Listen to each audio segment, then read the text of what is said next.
The war had lasted 11 years. 11 years of burning worlds and dying fleets. 11 years of mothers losing sons and children losing fathers. The Dominion, with their mighty psychic powers and ships that could bend space itself, had expected to crush humanity in months. They were wrong. Humans were supposed to be weak. They had no telepathy, no natural weapons, no scales or claws or armored skin. They were soft, fragile creatures from a small blue world at the edge of the galaxy. The High Council had laughed when they declared war. They stopped laughing after the first year. Now both sides were exhausted. They had lost half their fleet. Humanity had lost billions. Neither could continue much longer, and so the impossible happened. Peace talks began. Princess stood before the great window of her father's throne room, watching ships burn in the distant void. She was young for a noble, barely 200 years old. Her silver-blue skin glowed softly in the starlight, and her violet eyes held a sadness that made her look much older than she was. Her father, High Regent, sat on his throne behind her. He looked tired. The war had aged him terribly. "The humans have accepted our terms," he said. His voice was heavy. "They will stop fighting, but they want a guarantee, something to prove we are serious about peace."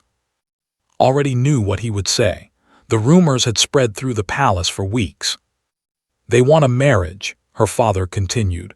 "A union between our houses, a symbol that this peace will last." Turned to face him. "And you want me to be that symbol?" The High Regent could not meet her eyes. "You are my only daughter, my most precious child. If there was any other way." "There is no other way," walked toward the throne and knelt before her father. "I have seen the reports. We cannot win this war. If we keep fighting, we will destroy ourselves trying to destroy them. I will do this, Father, for our people." Reached out and touched her face with trembling fingers. "The humans are not what we thought they were. They are strange, dangerous in ways we do not understand. Promise me you will be careful." "I promise." 3 days later, boarded a transport ship and flew toward the human fleet. She had spent her whole life hearing stories about humans. They were animals, her teachers had told her. Brutal savages who ate flesh and fought with their bare hands. They had no culture, no art, no souls. They were monsters wearing the shape of people. She wondered if she was flying to her death. The human flagship was called the Endurance. It was an ugly ship by standards, all hard angles and gray metal. No flowing curves or crystal spires, just brutal, functional design. Transport docked at its belly, and armed guards escorted her through cold metal corridors. Everywhere she looked, she saw humans. They were smaller than she expected, softer. They watched her with curious eyes, but none of them seemed hostile. A few even bowed their heads as she passed. Strange. They brought her to a large room filled with human officers. At the center stood a man in a simple uniform. He was not tall, not muscular. His black hair was cut short and his face was calm, almost gentle. He looked like a scholar, not a soldier. This was Commander, the Demon of Prime, the man who had killed 50,000 warriors in a single battle. Could not believe it. Stepped forward and bowed to her. Not a human bow, but a proper bow, with his hands pressed together and his head lowered. Someone had taught him their customs. "Princess," he said in her language. His accent was strange, but the words were correct. "Welcome to the Endurance. I hope your journey was comfortable." Did not know what to say. She had prepared herself for threats and cruelty. She had not prepared for politeness. "It was acceptable," she managed. Smiled. It was a small, tired smile. "I know this is not what you wanted. I know you probably hate me and everything I represent. But I want you to know that I will do my best to make this arrangement bearable for you. You will have your own quarters, your own servants, your own space. I will not force anything on you." Studied his face. She reached out with her telepathy, trying to read his thoughts. Every could do this. It was how they detected lies, how they understood true intentions. When she touched human minds before, she had found chaos and noise and raw emotion. His mind was different. It was quiet, perfectly, absolutely quiet, like a still lake with no ripples. She could not read anything from him, nothing at all. It was as if he had no thoughts, no feelings, no inner self. That was impossible. "You are unusual," she said carefully. "So I've been told," gestured toward a corridor. "Please, let me show you to your quarters. The wedding ceremony is scheduled for tomorrow. After that, we can discuss how to proceed." The wedding was a cold affair, and human officials stood on opposite sides of a great hall, watching with suspicious eyes. There was no joy in the room, no celebration, just two species who had spent 11 years killing each other, trying to pretend they could live in peace. Wore traditional white robes, wore his military uniform. They stood before a neutral official from a third species and spoke the words that would bind them together. When it came time to join hands, hesitated. Touching a human felt wrong, unnatural, but she forced herself to reach out. His hand was warm. His grip was gentle. He held her fingers like they were made of glass, like he was afraid of hurting her. "I will protect you," he whispered, so quiet that only she could hear. "I promise." Looked into his eyes. They were dark brown, almost black, and deep within them she saw something she did not expect. Kindness, real kindness. She did not understand this man. He was supposed to be a monster. He was supposed to be a demon who bathed in blood.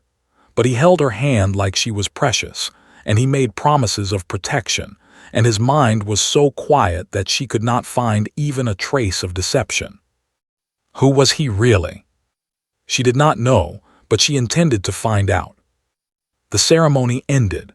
The officials departed, and found herself alone with her new husband, surrounded by enemies, wondering if she had just saved her people or doomed herself.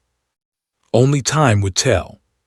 6 weeks passed on the Endurance, 6 weeks of watching, 6 weeks of learning, 6 weeks of trying to understand the strange man she had married. Kept a journal.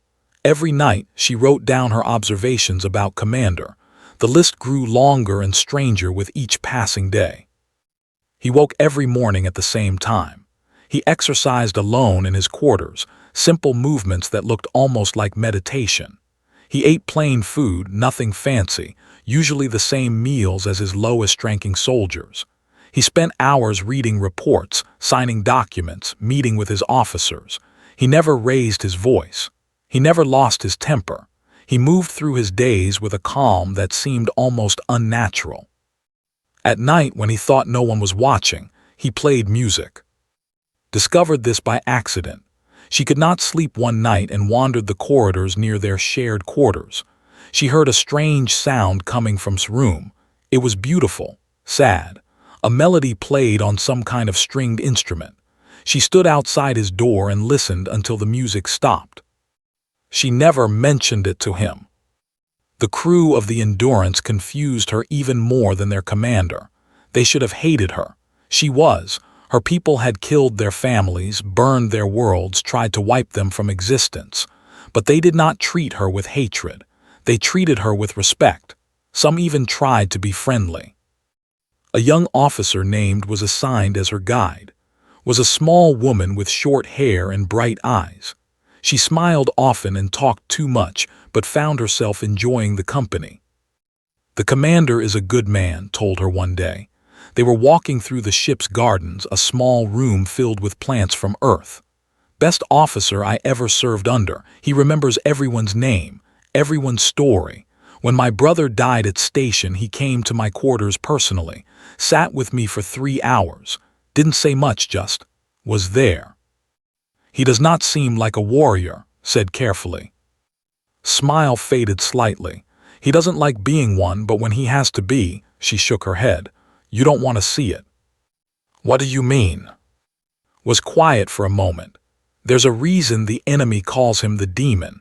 There's a reason our people call him something else." "What do they call him?" The quiet death looked away. I've seen him fight once, just once. I still have nightmares about it, and I was on his side. Wanted to ask more, but changed the subject. The conversation stayed with her for days. She began to dig deeper. She used her security clearance as the commander's wife to access ship records, training footage, battle reports, intelligence files. What she found made her blood run cold. The first video showed in a training room. Holographic enemies surrounded him, warriors generated by computer. 20 of them, armed with plasma blades and psychic shields. Any normal human would die in seconds against such odds. Killed them all in 43 seconds. He moved like water, like smoke, like something that was not quite human. His strikes were precise, efficient, almost beautiful in their deadly grace. He did not waste a single motion. He did not take a single hit. When the last hologram fell, he was not even breathing hard. Watched the video 17 times. She slowed it down. She studied every movement.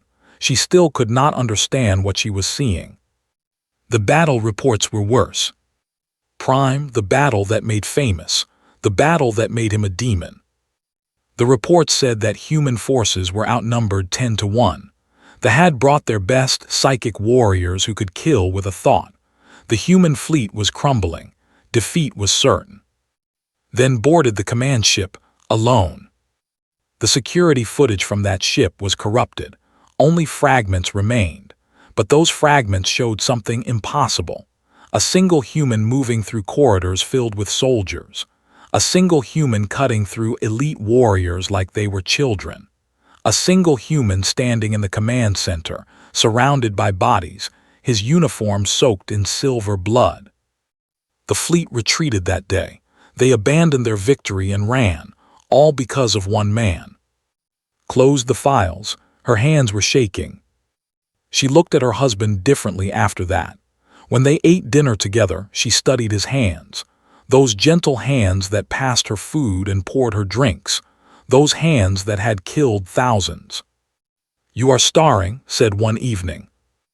"I am sorry," looked away. "I was thinking." "About what?" She did not know how to answer. About how you can be so kind and so terrible at the same time. About how I cannot read your mind no matter how hard I try. About how your own soldiers look at you like you are something more than human. "About home," she lied. Nodded slowly. "Do you miss it?" "Sometimes." "I am sorry." He set down his utensils. "I know this is hard for you, being here, away from everything you know. If there is anything I can do to make it easier." "Why are you kind to me?" The question came out before she could stop it. Looked at her for a long moment. His eyes were sad, so deeply sad. "Because kindness costs nothing," he said quietly. "And I have already spent too much of my life being cruel." That night lay awake in her quarters. She thought about monsters and men. She thought about gentle hands and silver blood. She thought about the quiet music he played when he believed no one could hear. Her husband was not what he appeared to be. She was certain of that now. But she was no longer certain if that made him more dangerous or less. Perhaps both. Perhaps that was the most terrifying thing of all. She fell asleep just before dawn, dreaming of shadows and silence and a man who moved like death itself. When she woke, she found a small flower on her doorstep. A earth flower, white and delicate. No note, no explanation. She kept it in a glass of water by her bed. She did not know why. The attack came without warning. 3 months had passed since the wedding. The ceasefire was holding. Diplomats from both sides were meeting on the Endurance to discuss permanent peace. For the first time in 11 years, hope was real. Then the shields failed. Was in her quarters when the ship shook. Alarms screamed through the corridors. Red emergency lights painted everything in blood colors. She ran to the window and saw something that stopped her heart. Warships, dozens of them, surrounding the Endurance like wolves around wounded prey. This was not possible. The ceasefire was still in effect. No commander would dare break it unless... Her door exploded inward. Soldiers poured into her room, soldiers in black armor, their eyes glowing with psychic power, the deadliest warriors her people had ever created. Behind them walked a familiar figure, tall, silver-skinned, eyes filled with cold hatred. Her uncle. "Hello, niece," he said. His voice was ice. "Did you really think we would let you shame our bloodline by breeding with animals?" "Uncle, what are you doing?" Backed away until she hit the wall. The ceasefire. The ceasefire was a mistake made by weak fools. Humans are vermin. They should be exterminated, not negotiated with. Gestured to his soldiers. "Take her. We will use her as bait to draw out the human commanders. Then we will finish what we started." Rough hands grabbed. She tried to fight but were too strong. They dragged her into the corridor and she saw the bodies. Human soldiers dead on the floor, their faces frozen in expressions of agony. Did not need weapons. They killed with thoughts alone. They reached into minds and simply turned them off. No human could fight that. They marched through the ship, killing everyone they found, screamed at them to stop, but they ignored her. This was not war. This was slaughter.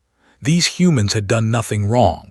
They were just following orders, just living their lives, and now they were dying because her uncle was a monster. They reached the main corridor leading to the bridge, smiled. "The human commander is on the bridge," he said. "We will take his head and broadcast it across the galaxy. Let everyone see what happens to those who think they can stand against the—" Then the lights went out. Complete darkness. The emergency lights, the control panels, everything. Dead. The only illumination came from the faint glow of skin. "What is this?" hissed. "Find the problem, fix it." One of them stepped forward. He reached out with his powers, trying to sense what was happening.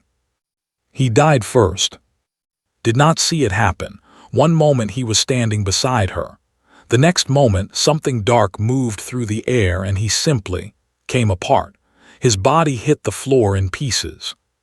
Screaming started. They were the most powerful warriors in the galaxy. They could sense threats before they arrived. They could kill with a thought. They had never known fear. They learned it now. Something was in the darkness with them, something fast, something silent, something that killed without sound or warning, heard bodies falling. She heard bones breaking.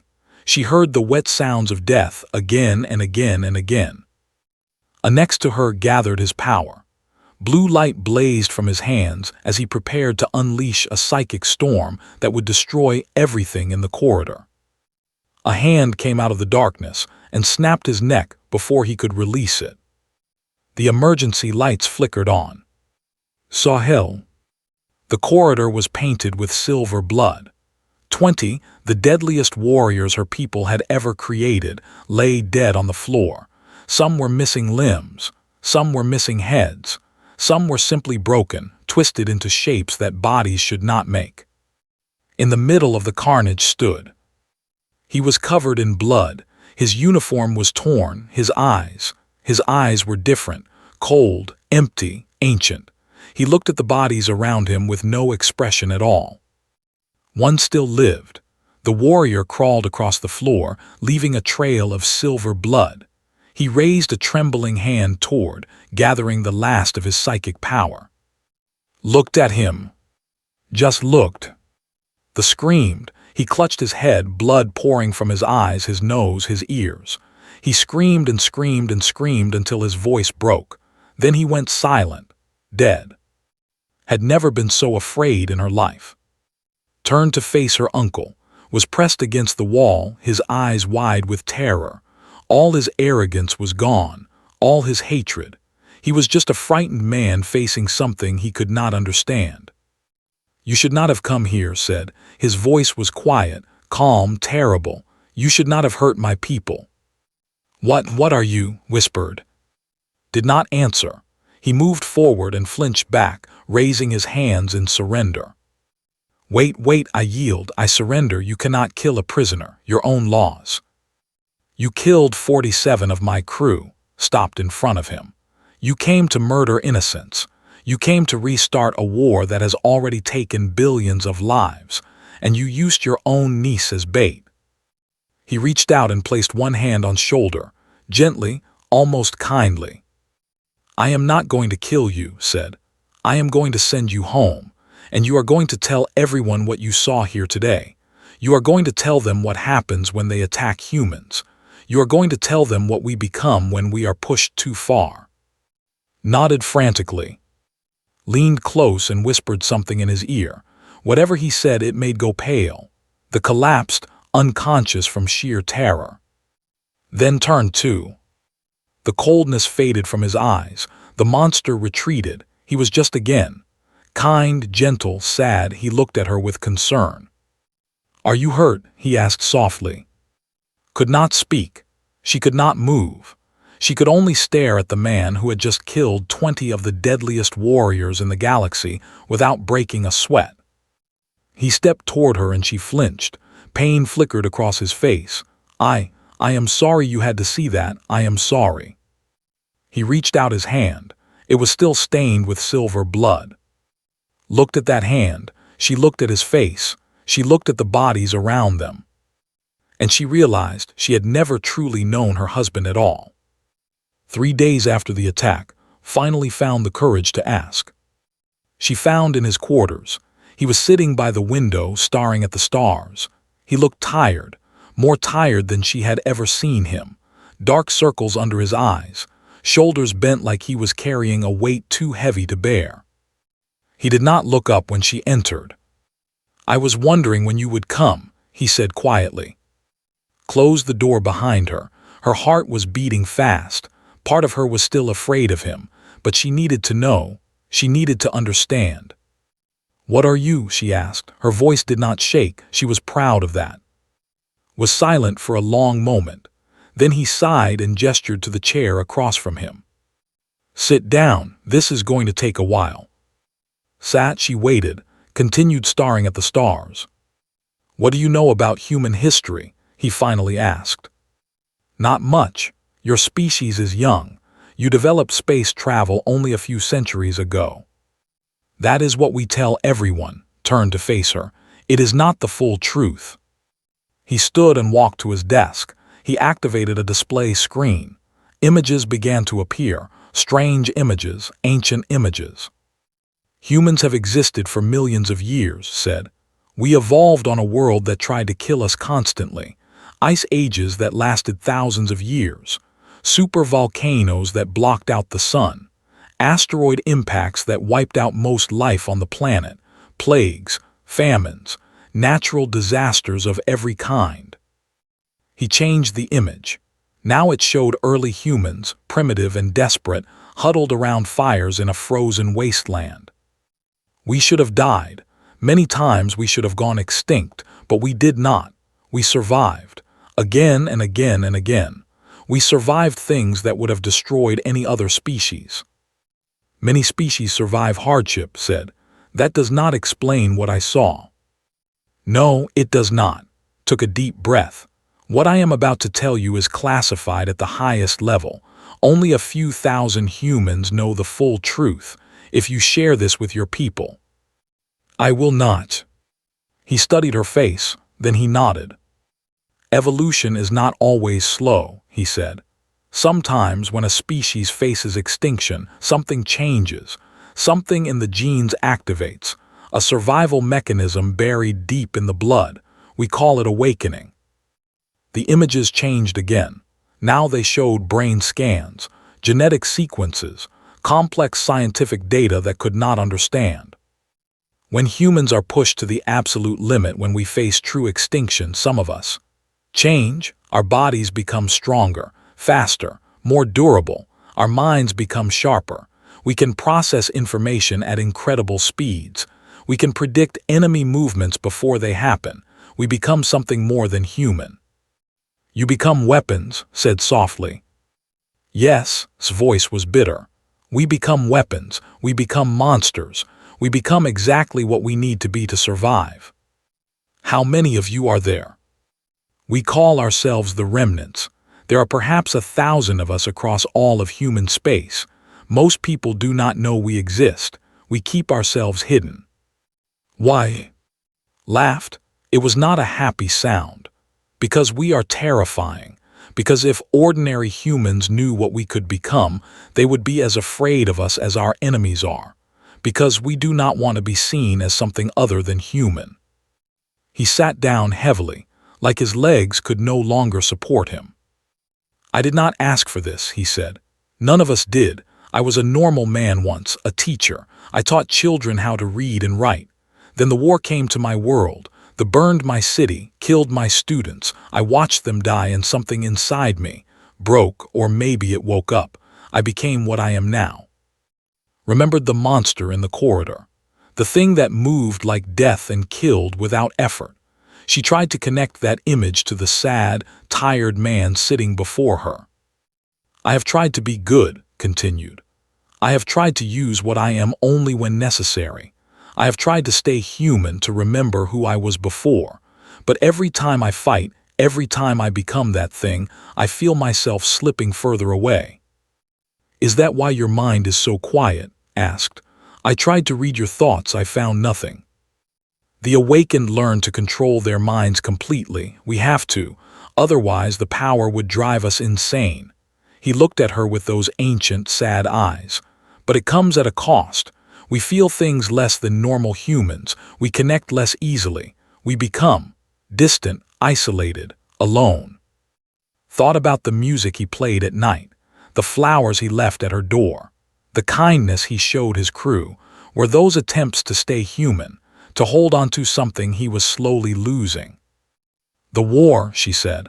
My people started it because they thought humans were weak. They thought it would be easy. And they woke something up. Nodded. The awakened were rare before the war, a few dozen at most. Now there are over 1,000. Every battle, every atrocity, every burned world creates more of us. Your people thought they were fighting primitives. They were fighting a species that has been perfecting survival for millions of years. That is why you sued for peace. We were winning. We could have pushed forward. We could have burned your and ended the forever. His voice was heavy with exhaustion. But I did not want that. None of us did. We wanted the war to end. We wanted to stop becoming the monsters your people forced us to be. Sat in silence, processing everything she had heard. Her entire understanding of humanity had been wrong. Her people had not been fighting animals. They had been fighting something ancient and terrible and unstoppable. What did you say to my uncle? She asked. Before he fainted, what did you whisper to him? Was quiet for a long moment. I showed him my memories, he said finally. The awakened can project our thoughts if we choose to. I showed him every battle I have fought, every I have killed, every moment of horror and violence and death. 11 years of war compressed into a single second. That is why he collapsed. Yes, and when he wakes up, he will remember all of it. He will tell his allies what he saw, and maybe, just maybe, they will decide that peace is better than facing what humanity becomes when it is pushed too far. Stood, she walked to where sat and knelt before him. Slowly, carefully, she took his hands in hers. They were warm, gentle, the same hands that had torn apart like paper. You are not a monster, she said. You are a man who was forced to become something terrible to protect his people. There is no shame in that. Looked at her with surprise, with hope, with gratitude. You are not afraid of me? He asked. I am terrified of you, admitted, but I understand you now, and I think you might be the saddest person I have ever met. A tear rolled down his cheek, just one. He wiped it away quickly like he was ashamed. Thank you, he whispered, for listening, for understanding, for not running away. Squeezed his hands. We are married, she said. For better or worse, I am not going anywhere. And for the first time since she had known him, smiled. A real smile, a human smile. It was beautiful. The piece was falling apart. Had survived just as intended, but he had done more than spread fear. He had spread lies. The footage from the Endurance was everywhere now, edited, twisted. In his version, the humans had attacked first. In his version, diplomats had been murdered during peaceful negotiations. In his version, Princess was a prisoner, forced to pretend she supported her captors. War fever spread through the Dominion like fire. Crowds gathered in the streets, demanding revenge. Fleet commanders prepared their ships. The fragile ceasefire was cracking, and soon it would shatter completely. On the human side, the reaction was just as dangerous. Families of the crew members killed in the attack wanted blood. Politicians demanded retaliation. The voices calling for peace were growing quieter every day. Watched the news feeds and felt her heart breaking.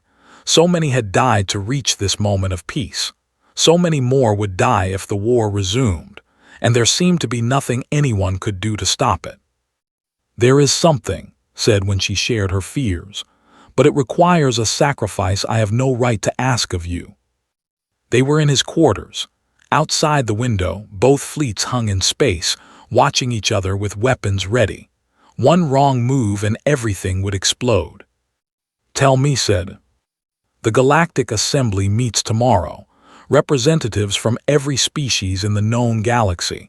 If someone were to address them to tell the truth about what happened," hesitated, "it would have to be you."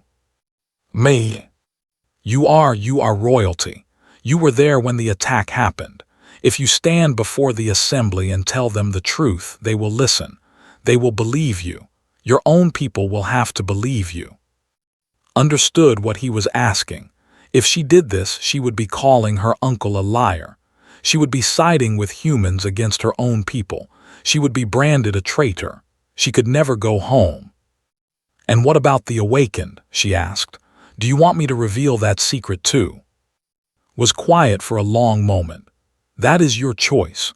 If you tell them what we are, it might scare them into accepting peace, or it might scare them into attacking with everything they have, while they think they still have a chance. What do you think I should do?" "I think," he reached out and took her hand, "I think you should do whatever you believe is right. I trust you. Whatever you decide, I will support you." Looked at their joined hands. Silver and human brown. Two species that had been killing each other for 11 years. Two people who had been strangers 3 months ago. So much had changed. "If I do this," she said slowly, "I can never go back to being who I was. I will lose my home, my family, everything I knew." "Yes. And if I don't do this, millions more will die. Both our peoples will be destroyed fighting a war that nobody can win." "Yes." Closed her eyes. She thought about her father who had sent her away to save their people.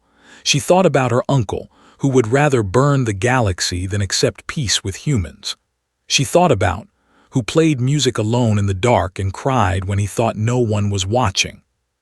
She thought about the flower he left at her door every morning, the way he said her name, the hope in his eyes when she told him he was not a monster. "I will do it," she said. The next day, stood before the Galactic Assembly.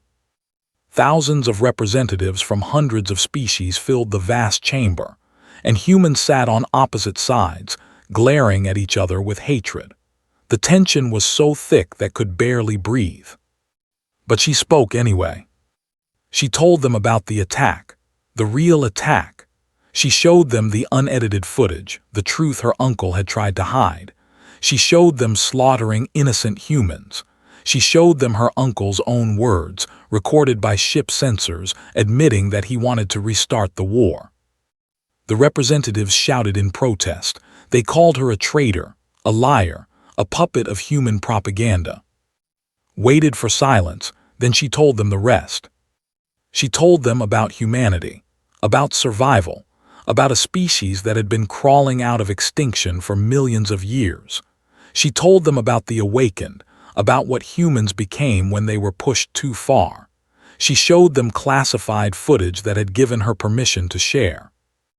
A single human destroying an entire strike team. Wounded soldiers refusing to die until they had taken 10 enemies with them.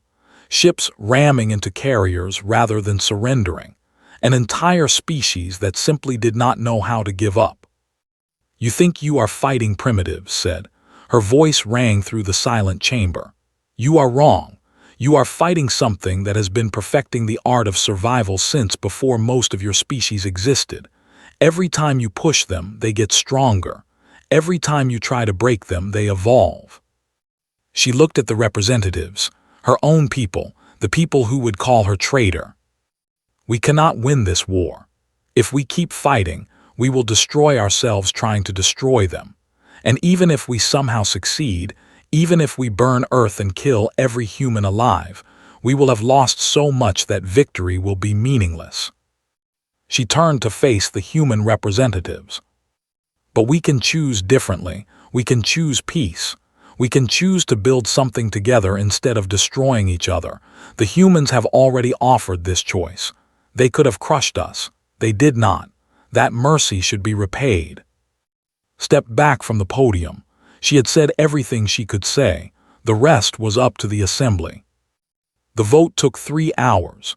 3 hours of debate, of shouting, of accusations and counter-accusations.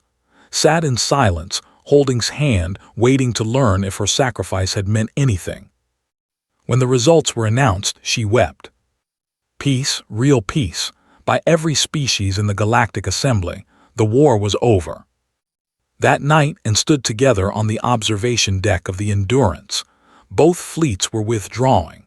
Ships that had been ready to destroy each other were now going home.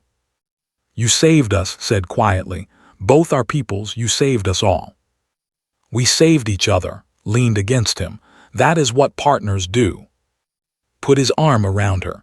For a long moment they just stood there, watching the stars. What happens now? Asked. Now we build something new together.